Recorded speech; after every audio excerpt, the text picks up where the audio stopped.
भद्रं कर्णैभिः शृणुयाम देवाः भद्रं पश्येमाक्षभिर्यजत्राः स्थिरैरङ्गैस्तुष्टुवागं सस्तनूभिः व्यशेमदेवहितं यदायुः स्वस्ति न इन्द्रो वृद्धश्रवा स्वस्ति न पूषा विश्ववेदा स्वस्ति नस्तार्क्ष्यो अरिष्टनेमि स्वस्ति no बृहस्पतिर्दधातु Om Shanti Shanti Shanti.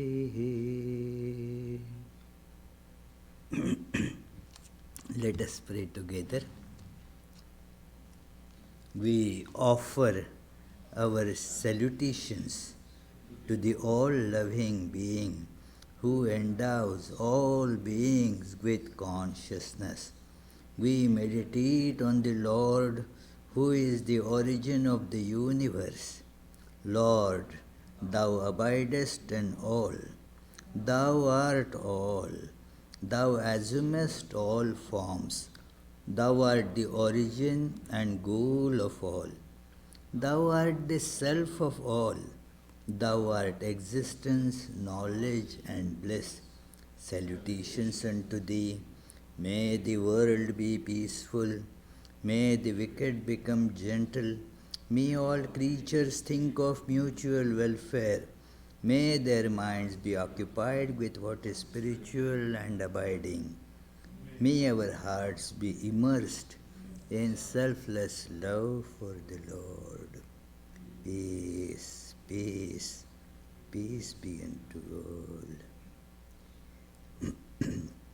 Let us meditate on the last line that we read. May our hearts be immersed in selfless love for the Lord. Let us close our eyes and feel the selfless love of the Lord. Think of the selfless love of the Lord as infinite ocean.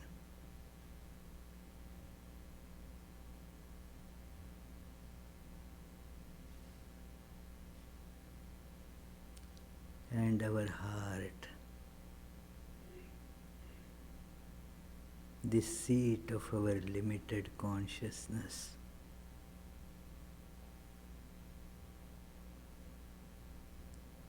is like a salt doll.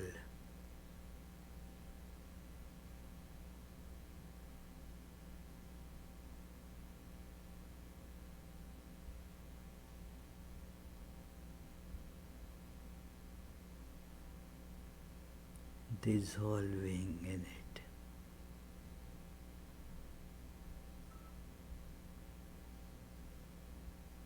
Becoming one with the infinite love of the Lord.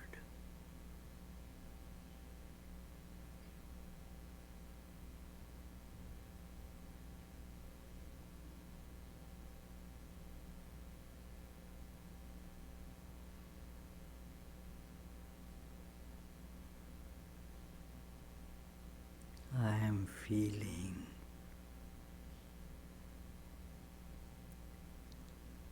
I am now infinite love.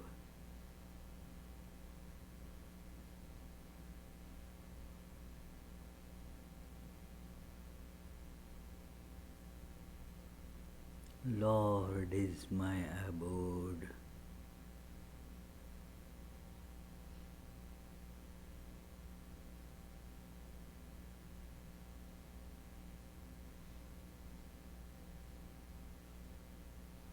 I am feeling, experiencing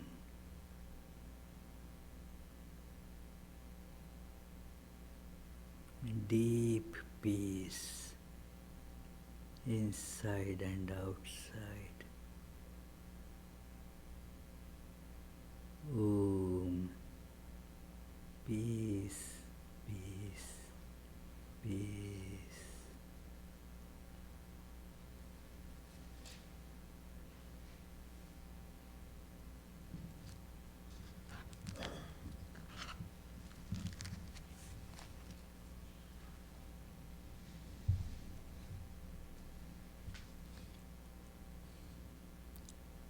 As I try to do every year,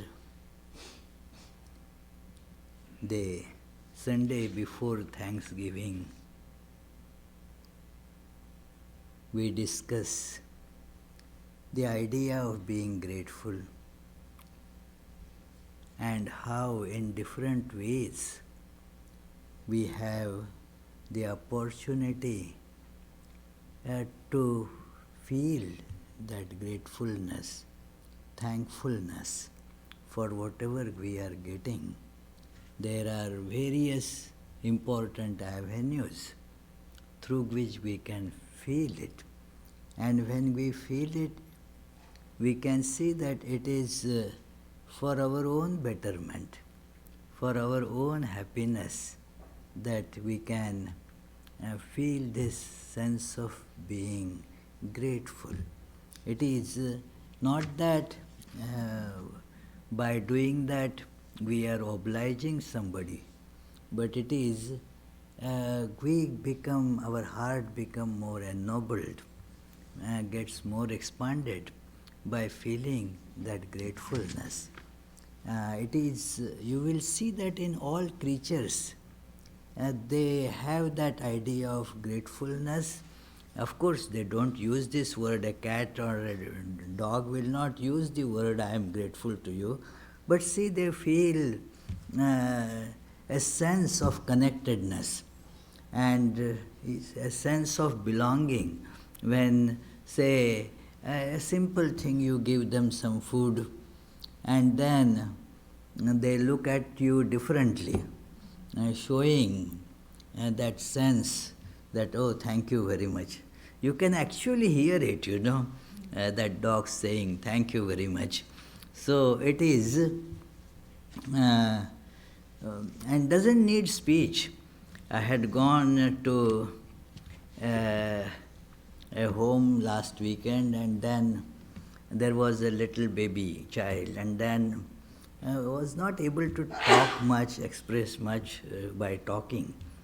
But then when he wanted to get some cookie, and then I picked it from the shelf and gave it to him, then his eyes also expressed gratefulness.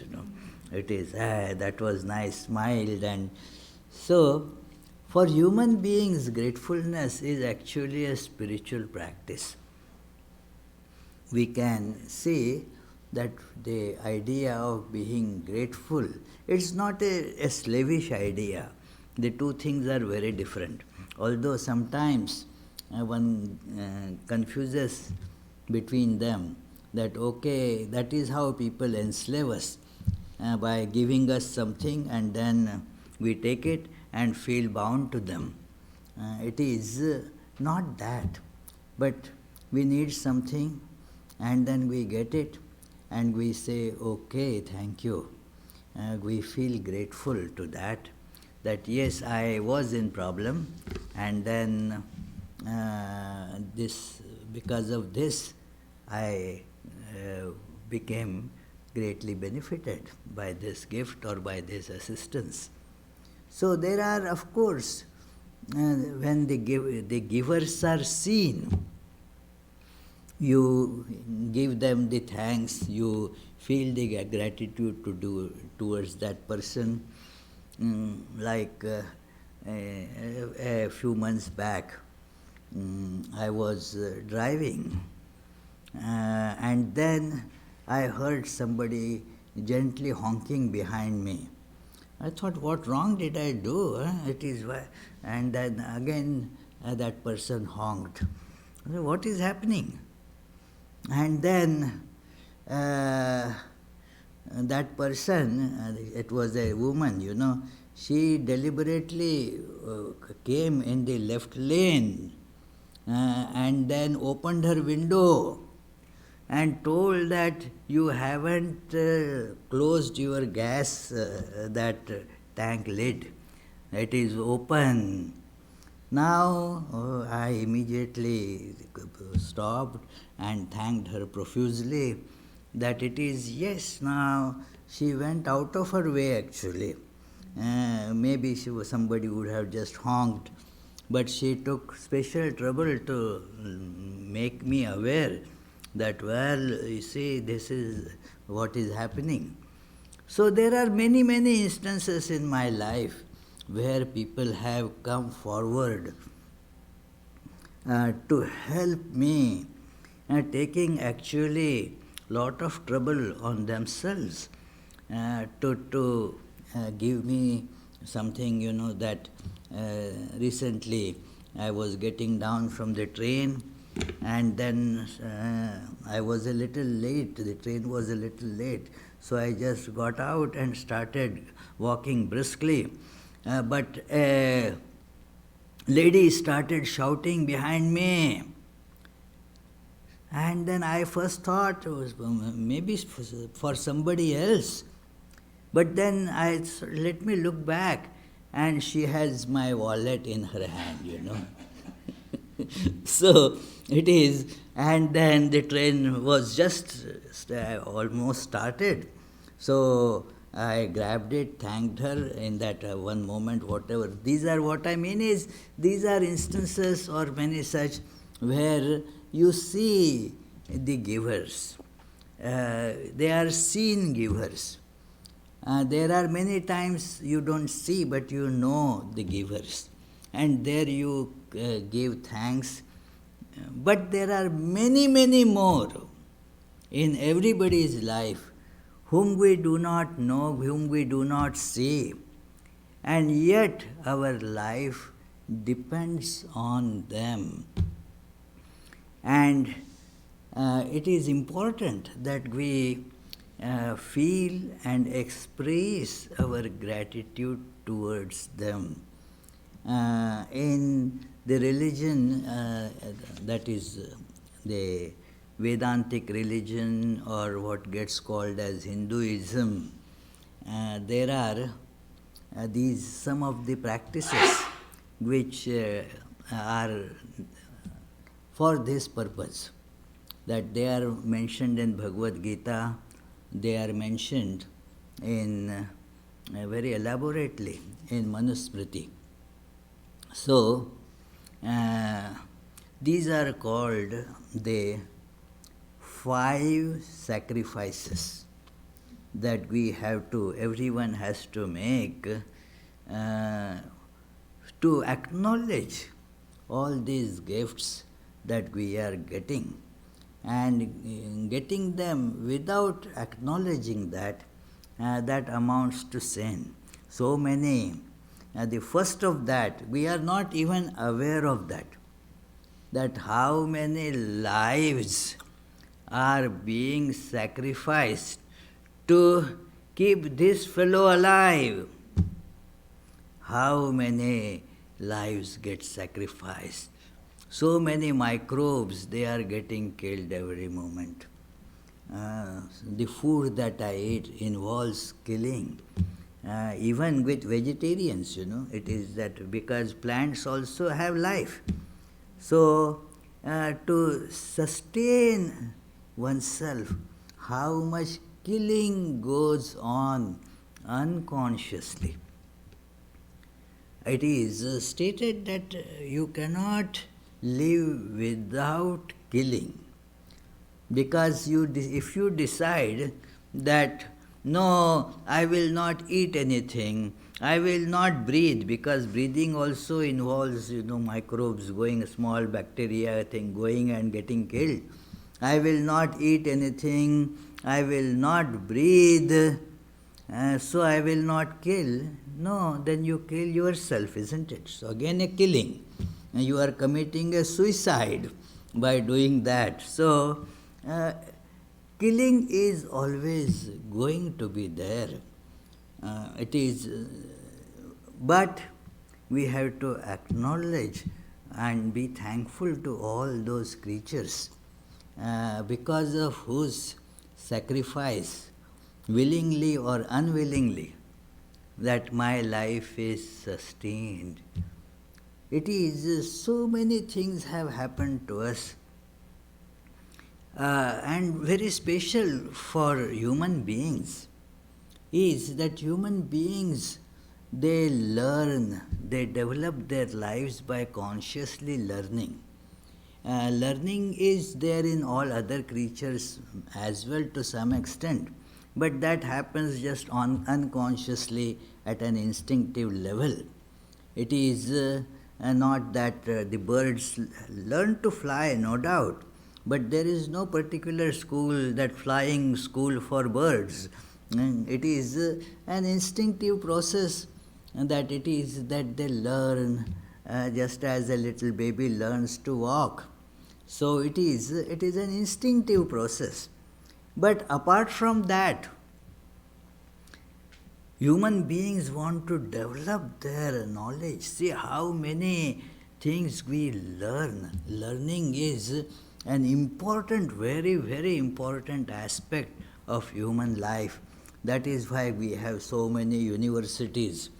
When there are human beings, when they come together as a society, they always think that we should have a school, a process for organized, systematic way of getting knowledge. This has been there since ancient times, that learning, schooling. And this learning is going on for ages, and every new learning that we get assumes all that previous learning that is there, and that is why human base of knowledge keeps on growing and growing, because what had been done, say 1,000 years ago, we don't have to redo it. It comes to us by the process of this transmission. The knowledge gets transmitted, handed over through the books, through just the genetics, but a lot of it gets transmitted through written records and so forth. So we build on that, and that is why human society is so different. It grows on knowledge. What I mean is that in Manusmriti, the sages say that you should be very grateful for the knowledge that you get.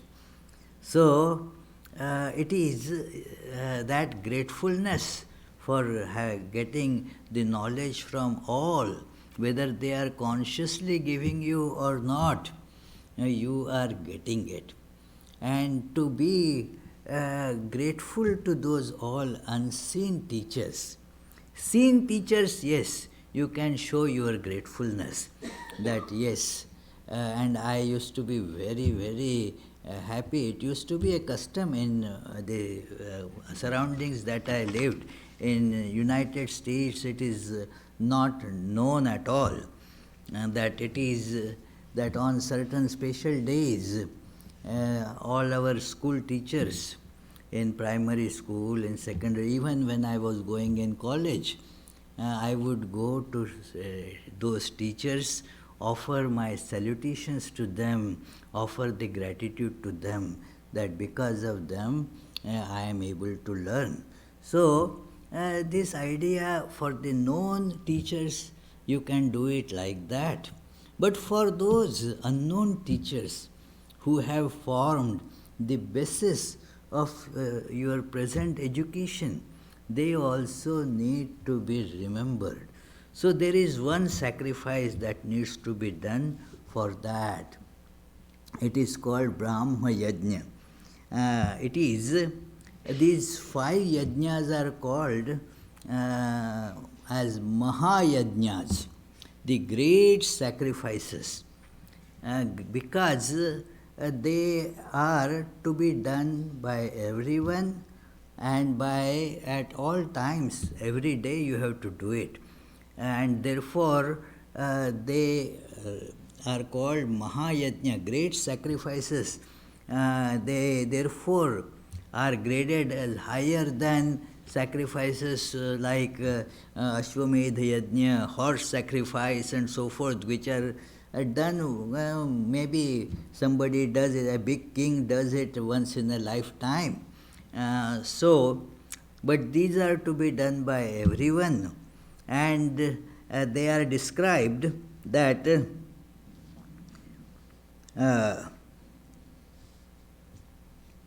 तासां क्रमेण सर्वासां निष्कृत्यर्थ महर्षिभिः पंचक्लृप्ता महायज्ञा प्रत्यह गृहमेधिनाम् अध्यापनं ब्रह्मयज्ञ पितृयज्ञ तर्पणं होमो दैवो बलिर्भूतो नृयज्ञो अतिथि पूजनम.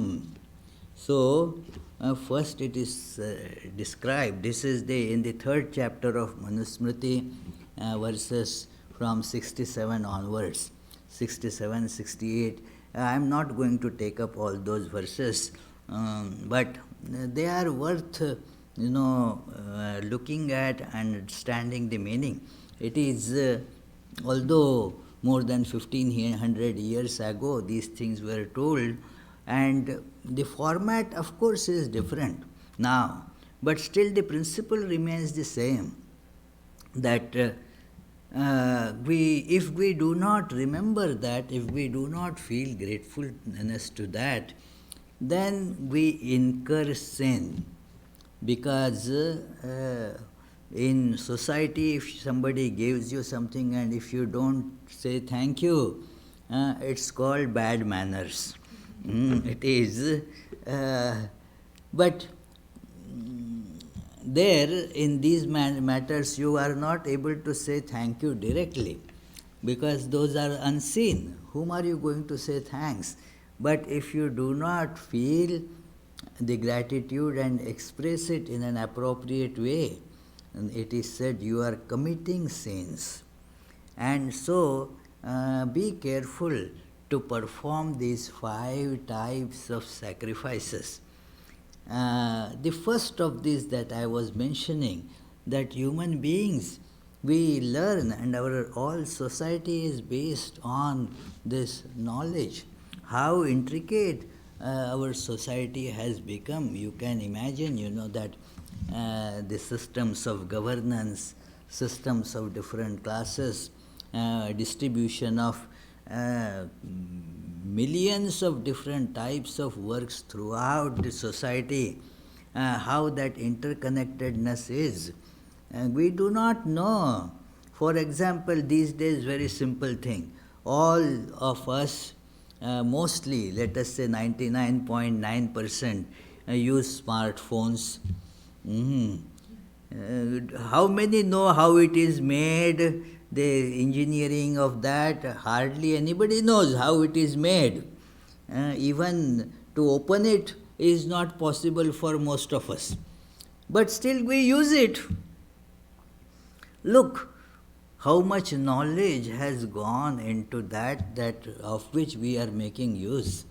So we have to make the acknowledgement of that people who acquired knowledge, put it into that kind of technology, and then you see, it is amazing. It would have been not too long ago, some 25, 30 years ago, that would have been considered a miracle, that you can just have a little device like that and just call Japan or Korea with that, right sitting there, and also send pictures instantaneously. Wow! How can it be possible? No, it is, you are telling a fairy tale. No, it is now true, not a fairy tale anymore. So, lot of technological advancement has gone into it. Thousands and thousands of brilliant people have spent hours and hours, hundreds of hours in putting things together, and we are reaping the benefit of it. We are, of course, paying for that, but that is a different matter. We are paying in terms of dollars, but actually we should feel thankful to them. That is more important. Paying dollars, we have to pay for everything in terms of money. That is again a special feature of human society. It is only human society which has evolved the concept of money. No other creature has this idea of bartering and by a standard unit for bartering. It is human society alone has it. That also is a great basis of human knowledge, and you can see how all these things are working, the banking systems. It is, we have faith in that because we feel that it works. It works. Occasionally it all gets shaken. That is there, but still we have faith there. It is somehow human beings accept that such institutions can come up because there is the knowledge of running them. It is one very successful banker was asked that it is, okay, wow, you made a big business. How did you begin? He took a deep breath, said, I had lost my job, I had nothing to do. So I put a board on my residence itself, outside I put a board, bank, put a desk, sat there. And after about 10 minutes or so, one guy came and gave $20 as deposit. I opened the account, $20. Another fellow came with another $50. And after 1 hour, I became so confident that I took out $20 from my own pocket and put it in the bag. So that is how you build the system builds the confidence that it is going to work. So this is all knowledge. And so you have to acknowledge the indebtedness to that accumulated huge mass of knowledge that makes the lives run. We are not aware actually of how much accumulation of knowledge has gone into our every little act that we are doing now, even taking shower. It is just taking shower. How much technology, the water is coming from somewhere through different loops, through various purification processes. It is going, then the intricate plumbing system that helps you to regulate the temperature of the water, and so forth. Lot of knowledge has gone into it. Even when we take shower, a simple act, we are relying on a large knowledge base. So we should feel indebted to that. The roads that we drive on or walk on, it is a lot of technology goes into that. All the administrative structure to build it requires lot of efforts and knowledge. So how do we show our indebtedness to that? There is, the method is very important here, that you have to perform sacrifice, but here the sacrifice doesn't mean light a fire and pour fuel in it. No. Here, this sacrifice called Brahma Yajna is by striving to acquire more and more knowledge and to distribute it. Acquisition and distribution of the knowledge, that is the way in which this sacrifice gets carried on. Acquire knowledge. Acquisition of knowledge is again not very easy. You have to put in lot of efforts. That is sacrifice. One has to keep on learning. And then that learning has to be not hoarded with yourself, but to be given if somebody needs it. That wisdom, that knowledge has to be transmitted. That is the sacrifice. That is to show the indebtedness to the vast this knowledge that you are using every day. So all those people who develop this knowledge, you be grateful to them. And special mention is made that the knowledge about the topics, about the subjects which are not open to this experience of the senses. Those things which are open to the senses and you can therefore connect them mentally, that gets called as science, physical science, that you study that through your sense organs. That is the way that that part of knowledge gets developed. You observe and so forth, and then connect those observations, and thus you say that, well, I know, I understand. So, this is the physical knowledge. But then there are things which are beyond the realm of these five senses.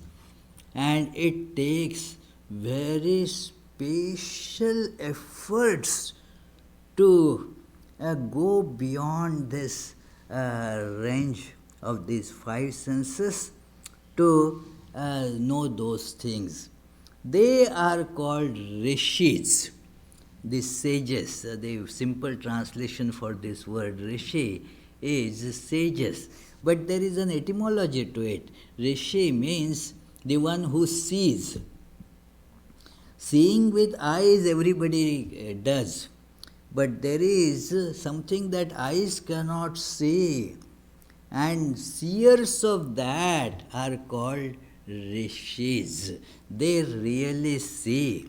Because they see not only what the eyes can see, but something much more on which what you see through the eyes depends.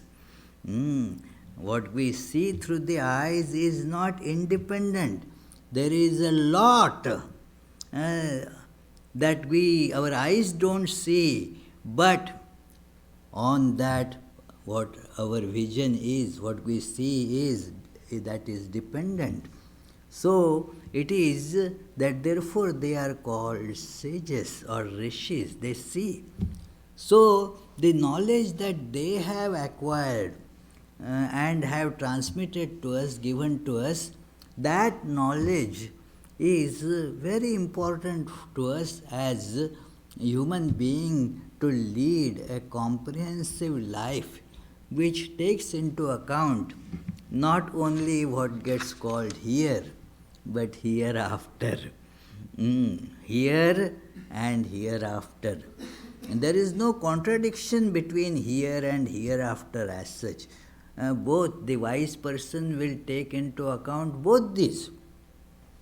Now, there are people who won't accept that there is something hereafter. Well, their acceptance or non-acceptance doesn't change the things. It is there, you don't see what can be done. You don't accept, how can it be seen? How can somebody cure that? You are not seeing it. Like that, the boats going through the frozen these seas, oceans, and they see that on the top there is only a small iceberg. Only 1/10 comes up, 9/10 is under the water that cannot be seen. Does it mean that it doesn't exist? The whole big Titanic just got crashed because of that there is the surface ice is so much, but there is huge, only 1/10 is seen. So this visible universe, visible means that perceptible by the senses, is only not even 1/10, but maybe a millionth of the world, the real world. And therefore, the sages who tell us about that, we should be specially indebted to them. And therefore, our study, not only the secular sciences, but the spiritual wisdom, that should be the part of our daily routine, to spend some time in, say, reading scriptures. It is because that is what is going to bring broader meaning to our life. So, that should be made as a daily sacrifice, Brahma Yajna. In India, many do like that. That here also, I am sure there must be amongst those who are not Hindus some such procedures to respect that source of wisdom.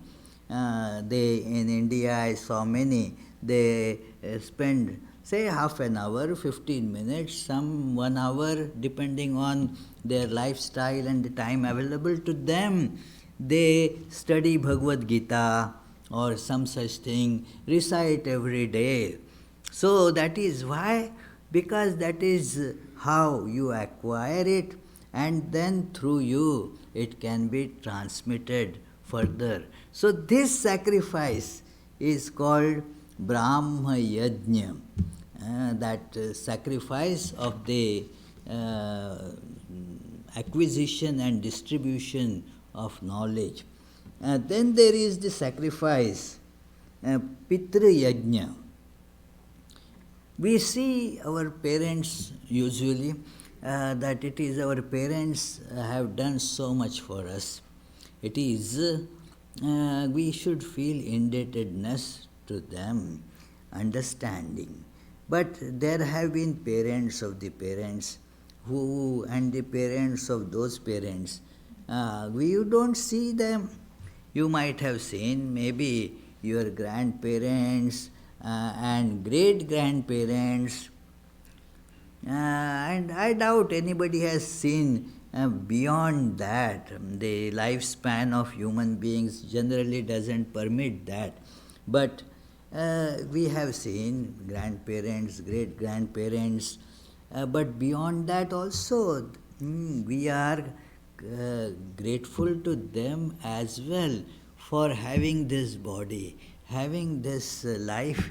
It is so to feel connection and gratefulness, just as to our parents it becomes obvious that yes, that we should feel that yes, they were responsible for bringing us in this world, and they very lovingly took care of us. It is, see how much troubles they took. If you really look into those, some of the mantras that they recite while doing what is called Shraddha, that how, think of your mother.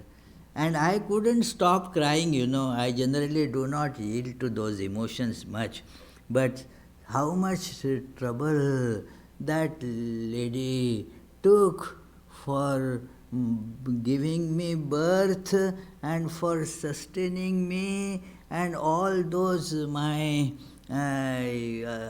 childhood naughtiness, how she was bearing with all that, how she deprived herself of many things just so that I will grow into a better person. So many things are done. They are of course known givers, and to them also we do not feel usually that sense of gratefulness. What to speak of those whom we have not seen, but they also have contributed in their own way for our existence. So it is called Pitru Yajna, to be grateful to them. So by now you cannot actually give them something.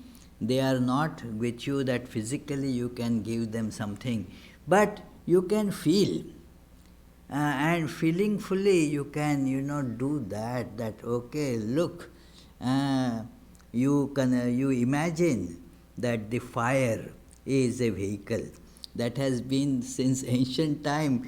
It is used as a very poetic, allegoric way of conveying things to the unseen souls. You don't see them, but you imagine fire that goes up. It is a very poetic idea. Now, so you pour something in the fire. It is just like you put something in the mailbox. You are not going to say Australia with that one letter to deliver it there, but then you put it in the mailbox, and somehow it gets delivered in a given time. It gets delivered there. So you think fire as the messenger. And that pour oblations in the fire, uttering those mantras of thankfulness. They are that, and through that fire you imagine that it is going there.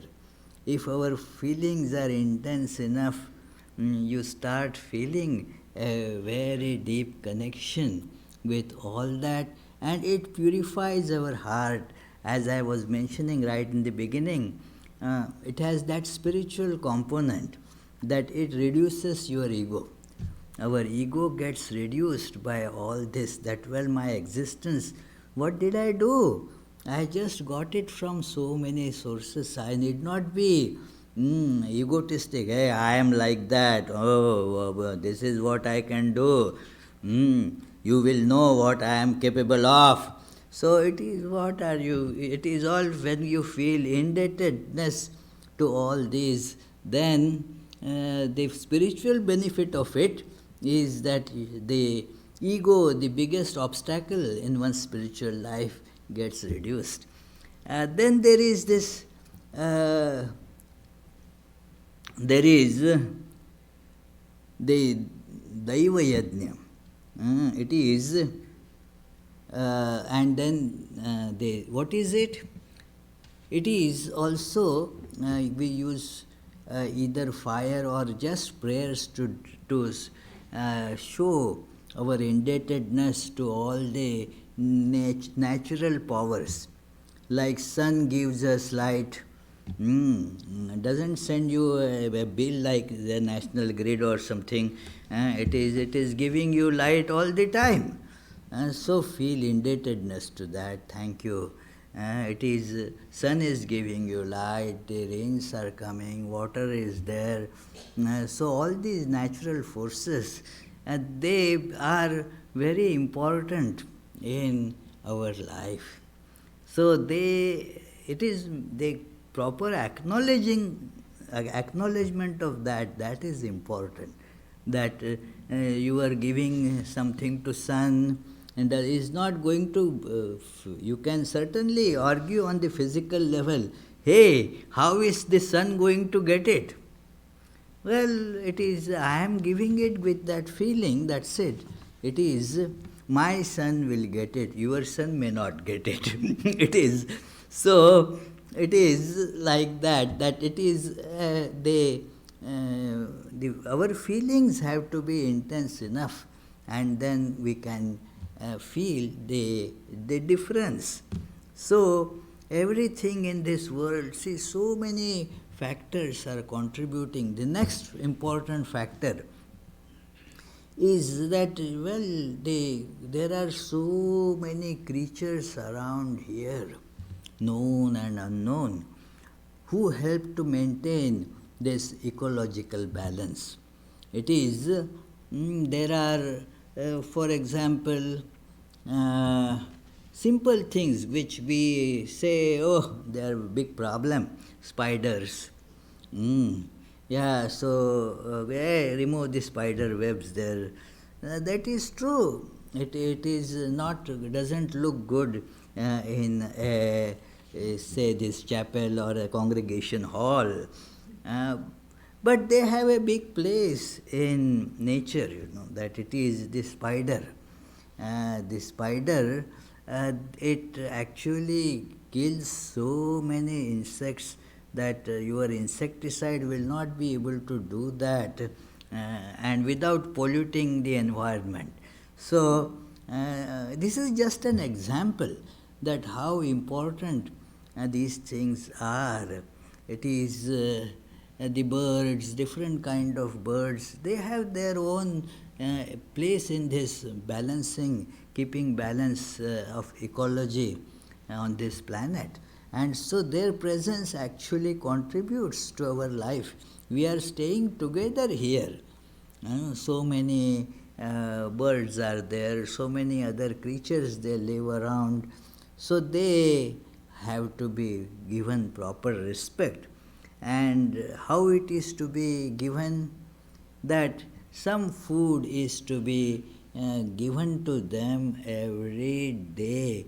There is a place, it used to be there when in my childhood, now in the big metropolitans it has become difficult or rather impossible. But in my childhood, in a small town, there in our home there used to be a place where the food, just a few morsels have to be put, okay? And then for whom?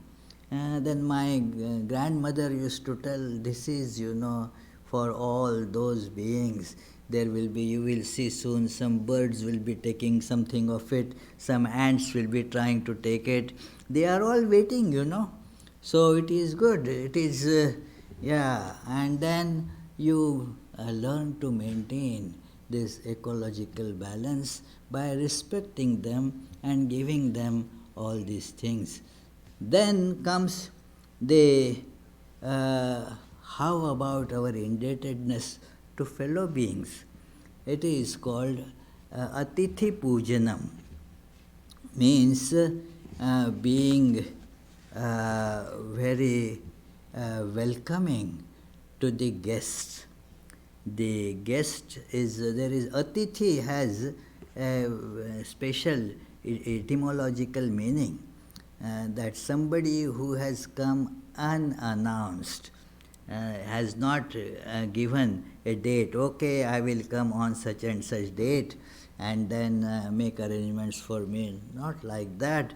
Just stepped there, and then how you have to welcome him, do the worship of that person. Worship in the sense that whatever that person needs, give that with that worshipful attitude, that it is the God who has come to me in that form of Atithi, that a guest, an unannounced guest has come to me.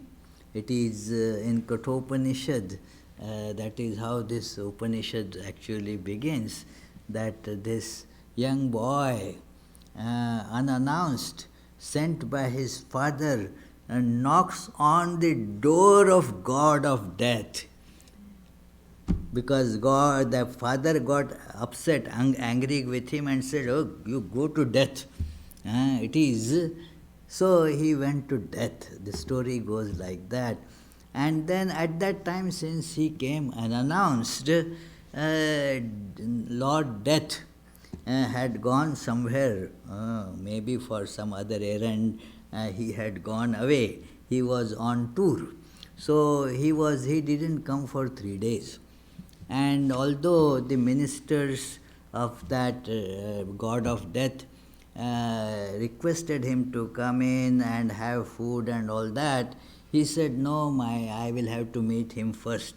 So he just stood there till after 3 days this god of death comes, and he felt very ashamed. I am so sorry. Because I was not here, you had to wait for me for such a long time. May, it is a very strange expression for modern times. He says, may the blessings be with me, may my well-being be assured, because if a God in the form of an unannounced guest, Atithi, comes and is not given proper respect, then that could be a big curse on that person.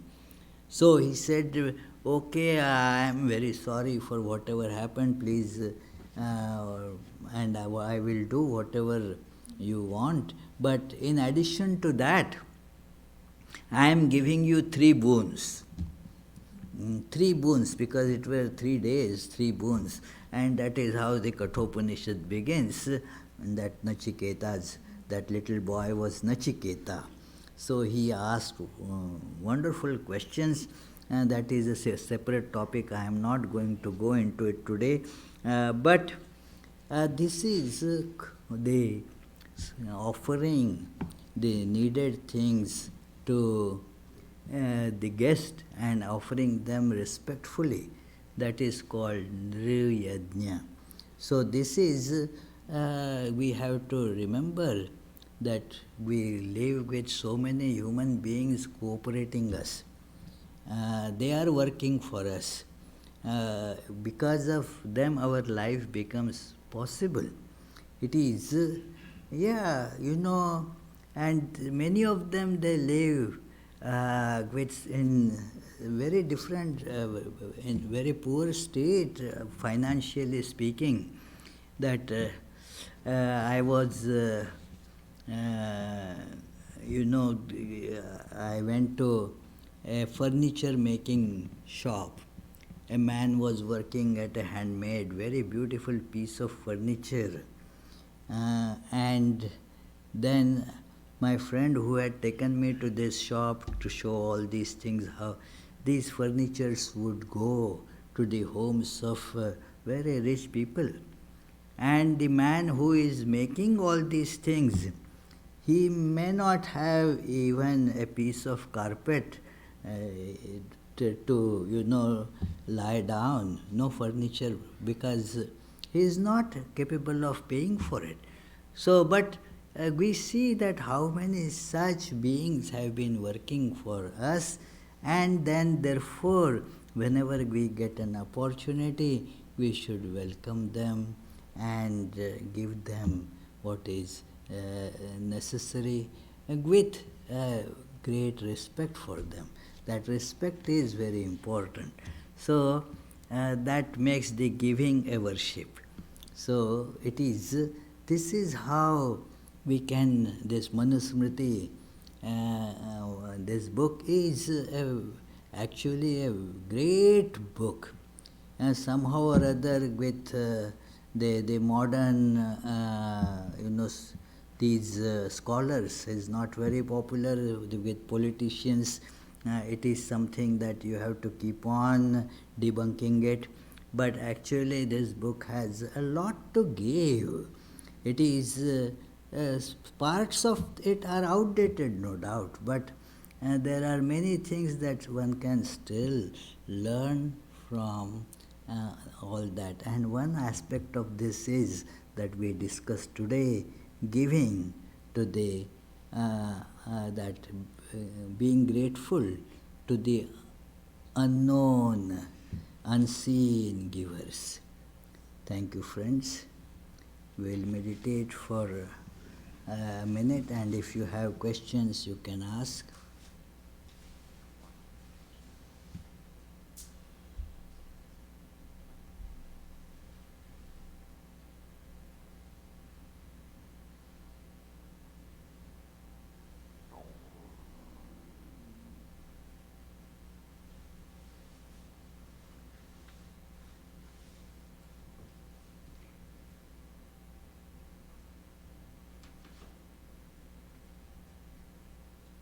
Yes, please.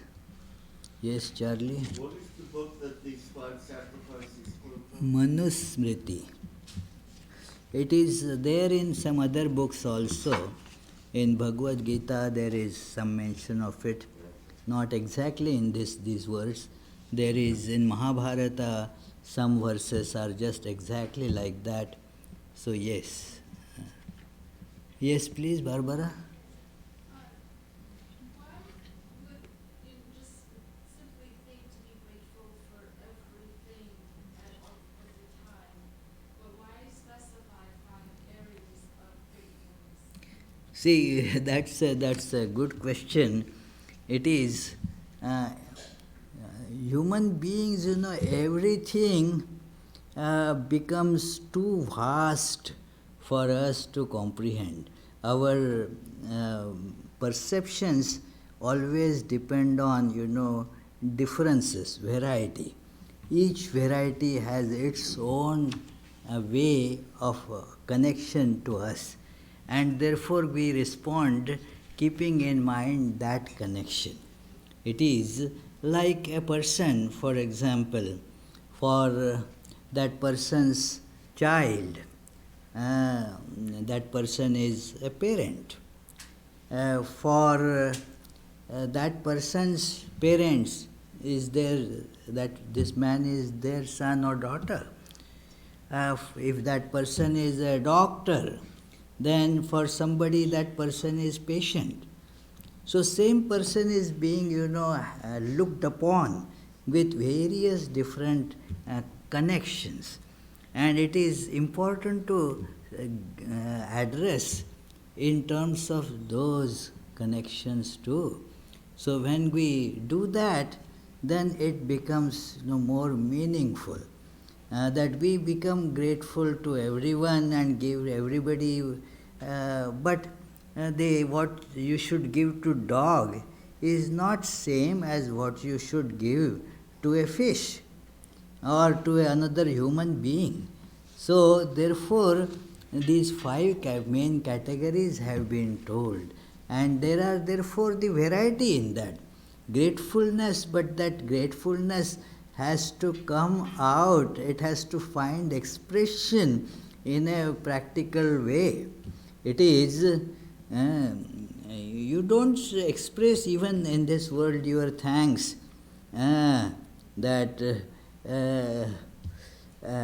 like that lady who handed me my wallet. Oh, I am very thankful to you, and you don't say go to hell. Then it is,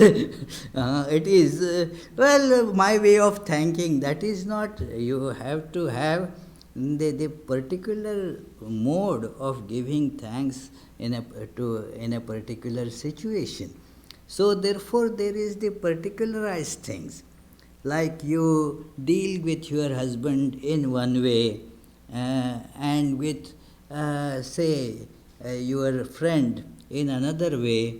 At your job, you deal with people in some third way, and so there is a variety in that.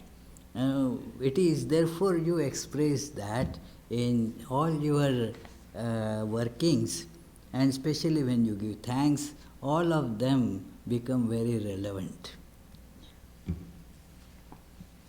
Yes, Raymond?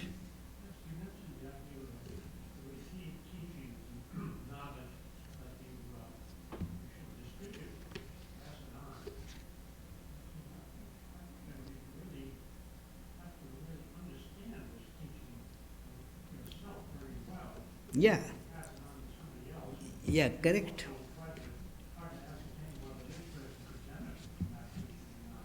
Yeah, you are very correct there. Therefore, you cannot be expected to give knowledge of that which you yourself don't know. So, I don't know many things, and if I say, I get the temptation often that let me give a speech on something that I have not heard of at all. But it is, that is correct. You should not do that. And also, there are ways, that you should give it to the appropriate person who needs it, who will make proper use of it. It is, therefore, it is a list is there of who is eligible to get this knowledge. It is not that everybody has to be given that. That person will not understand. Worse, that person will misunderstand and will misuse that. And therefore, the giver has to be also very discreet. It is, that is another, Barbara, that why it cannot be given in general way, because the giver has to see if that person can use it. In our childhood, there used to be a nice story that there was a person who was beggar and used to beg, and that became kind of habit of that person to was quite healthy and a young man. But when you get free food and then you get used to that, so he used to beg. So he used to go, he went to the village head, and the village head said, "Well, I am giving you a special gift today." What is it? He gave him an axe, the gift of an axe. We had that story in our childhood books, that gift of the axe, and told that, well, you cut all that wood around and sell it, and thus you will be able to earn your living. So this is the gift for you, so that you will not be begging more. So that is the appropriate gift. It is, you have to think, instead of making a person dependent, that is, you have to make that person independent. So the gift is to be given accordingly. The knowledge has to be given accordingly. What knowledge is to be given to a 5-year-old? What is to be given to a 25-year-old? How you should speak to somebody who is an engineer? How you should speak to somebody who knows nothing about it? So, therefore, you have to choose what kind of knowledge you have, and how much of it can you give to an appropriate candidate. Exactly, you are right. Thank you very much. So let us conclude with the closing prayers. Before that, we have to tell you the upcoming programs, and Vishwanath is to do his offertory. So,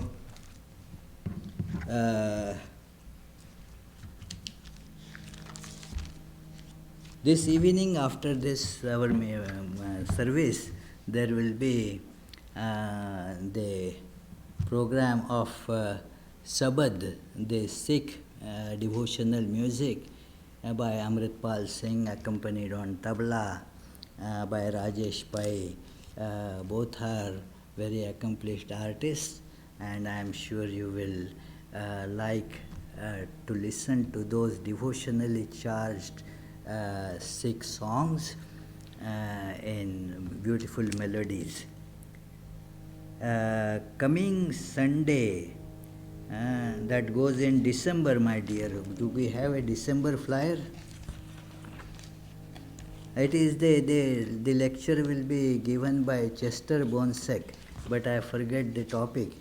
See if there is some December flyer there. I will tell you about it later. The other programs during the week, the Tuesday and Friday classes, they will go as usual.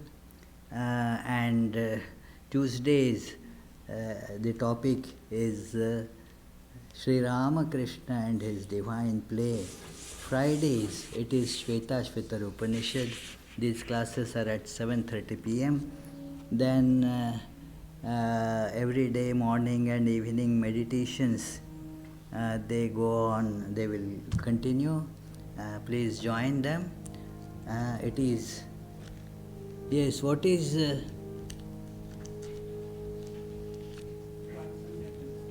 transcendentalism is the topic of Chet's talk. I am putting it right now there, so that next time again somebody will have to run, It is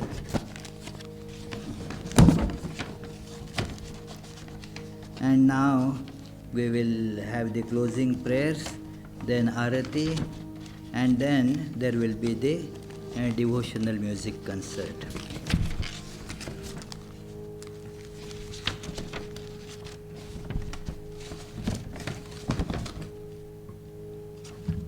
So you begin the Arati. I will do it. No closing prayer? Oh, closing prayers. Okay, yeah. Oh, they are there. Right. Okay. Where is the closing prayers? Okay.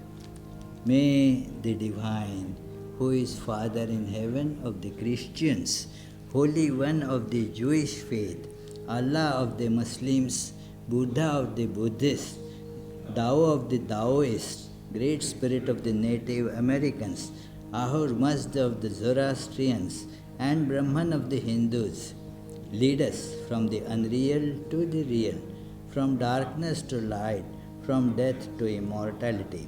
May the all-loving being manifest himself unto us and grant us abiding understanding and all-consuming divine love. Peace, peace, peace be unto all.